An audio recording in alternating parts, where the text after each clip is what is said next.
ख़त्म नबूवत के लिहाज से भुट्टो जैसे वज़ीर आज़म की असम्बली में मौलाना शाह अहमद नूरानी सिद्दीकी रहमतुल्लाह अलैह मॉडर्न दुनिया में पाकिस्तान की पार्लियामेंट में बैठकर आपने वो किरदार अदा किया कि जो दूसरे ममालिक के लिए भी मिशल राह बना। जिस वक़्त कादियानियों को गैर मुस्लिम अक़ल्लियत करार देने का मसला था, आज हमें पता चलता है कि ये काम कितना मुश्किल काम था जो मौलाना नूरानी रहमतुल्लाह अलैह कर गए कि आज जिन कादियानियों के ख़िलाफ़ कोई बयान दे तो FIR कट जाती है, उन कादियानियों को गैर मुस्लिम अक़ल्लियत कानूनी तौर पर करार दिलवाना, असम्बली में बैठकर अमेरिका और जो सारे उस कादियानियत की पुश्त पर थे, ये फिर अल्लाह का ख़ास फजल था कि जो पाकिस्तान की सल्तनत को हासिल हुआ। और ये वो झूमर है पार्लियामेंट के माथे पर कि जो क़यामत तक इंशाअल्लाह शर्फ का एक तमगा रहेगा इस पार्लियामेंट के लिए कि रसूल पाक सल्लल्लाहु अलैहि वसल्लम की इज़्ज़त व नामूस के लिए इस पार्लियामेंट ने इतना बड़ा किरदार अदा किया। जुल्फ़िकार अली भुट्टो ने मौलाना शाह नूरानी सिद्दीकी रहमतुल्लाह अलैह से कहा, क्योंकि ज़ाहिर है कि ये जो नाम नहाद सियासी हैं, महज वोट के मुरीद, इनके नज़दीक सबसे अहम चीज़ वोट है और सबसे बड़ी मजबूरी इनकी वोट है। और वोट उन्होंने हर किसी से लेना होता है, और अगर किसी भी तबके को वो डैमेज करते हैं तो उनका वोट बैंक खराब होता है। भुट्टो ने ये बड़ी कोशिश की कि ये कादियानियों को गैर मुस्लिम करार देने वाली बहस असम्बली में ना छेड़ी जाए। उसने नूरानी साहब को ये बावर कराने की कोशिश की और कायल करने की कोशिश की कि आप ठीक है, आपका एक मसलक है, एक अकीदा है, एक नज़रिया है, तो उसके मुताबिक आप पार्लियामेंट से बाहर मदारस में, मसाजिद में इनको जो कहते हैं कहते फिरें, लेकिन ये पार्लियामेंट के अंदर आप ये बहस ना लाएं। ये फतवे देना कि फ़लाँ काफिर है, फ़लाँ काफिर है, ये मस्जिद का काम है, ये मदरसा का काम है, ये पार्लियामेंट का काम नहीं। यानी ये उस वक़्त भुट्टो की दलील थी, और आज तो हमें कहते हैं ना कि ये मस्जिद का भी काम नहीं, लेकिन उस वक़्त अभी भुट्टो की सोच ये थी कि मस्जिद में कह लो, मदरसा में कह लो, लेकिन ये तो पार्लियामेंट है, तो ये एक पूरा मुल्क है, फिर इंटरनेशनल बरादरी है, फिर हमें दुनिया क्या कहेगी। पार्लियामेंट में ये करारदाद पेश ना करें और ना ही मंजूर कराएं, क्योंकि जब पेश होगी फिर इम्तिहान होगा कौन हमायत करता है कौन नहीं करता। तो मौलाना शाह नूरानी सिद्दीकी रहमतुल्लाह अलैह ने भुट्टो को जिन लफ्ज़ों से कायल किया कि भुट्टो जैसा आज़ाद ख्याल बंदा भी इस ऐन मजहबी इशू पर डट गया और बिल आखिर कादियानियों को गैर मुस्लिम अक़ल्लियत असम्बली में करार दिलवाया गया, तो आपने फरमाया कि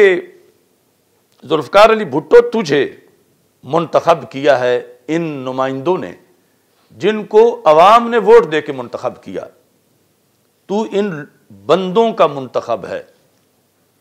और हज़रत मोहम्मद मुस्तफ़ा सल्लल्लाहु अलैहि वसल्लम अल्लाह के मुंतखब हैं। उन्हें अल्लाह ने रसूल बनाया सल्लल्लाहु अलैहि वसल्लम। तेरी कुर्सी जमीन पर है,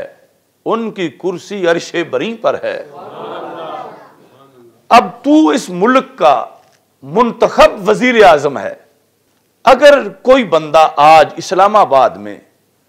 अपनी कुर्सी रख के बैठ जाए और कहे मैं भी वजीर आजम हूं, तो आप ये कहोगे कि कहता फिरे, कोई बात नहीं, या इस पर आप कोई एक्शन लोगे? उसने कहा मैं एक्शन लूंगा, मैं मुंतखब हूं, पूरी कौम ने मुझे मुंतखब किया हुआ है, और मेरे होते हुए जो कहे कि मैं भी वजीर आजम हूं तो मैं कहूंगा, बोलूंगा। आपने फरमाया क्या बोलोगे? कहने लगा मैं कहूंगा या तो ये बंदा गद्दार है या पागल है, इन दोनों में से एक बात जरूर है।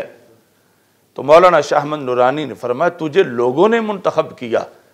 ख़त्म नबूवत के मनसब और ख़ातमुन नबीयीन का मर्तबा हमारे आका सल्लल्लाहु अलैहि वसल्लम को अल्लाह ने दिया। अब तू एक छोटी सी कुर्सी वाला कहता है कि मेरे होते हुए अगर कोई दूसरा कहे मैं भी वजीर आजम हूं तो वो या तो पागल है या गद्दार है। तो फरमाया हम तो इससे कोई और फतवा नहीं लेना चाहते, यही पूछना चाहते हैं कि हजरत मोहम्मद मुस्तफ़ा सल्लल्लाहु अलैहि वसल्लम के होते हुए कोई और कहे कि मैं भी नबी हूं, तो कम अज कम उसे उतना तो कह दो जितना अपनी वजारत उज़्मा के लिहाज से अपने मुखालिफ को कह रहे हो। तो उसने कहा हाँ, ये तो मैं कहूंगा कि सरकार दो आलम सल्लल्लाहु अलैहि वसल्लम के होते हुए जो कहे मैं भी नबी हूं, वो पागल है, वो गद्दार है। तो आपने फरमाया यही हम तहरीक चला रहे हैं,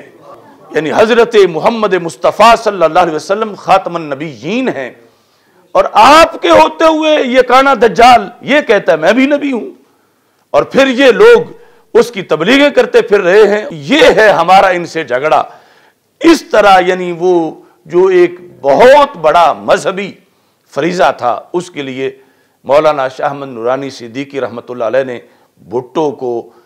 कायल किया, तैयार किया, फिर अटॉर्नी जनरल को तैयारी करवाई, फिर असम्बली के अंदर असम्बली के बाहर यानी पूरे मुल्क में दौरे किए, और इस तरह करके वो तारीखी काम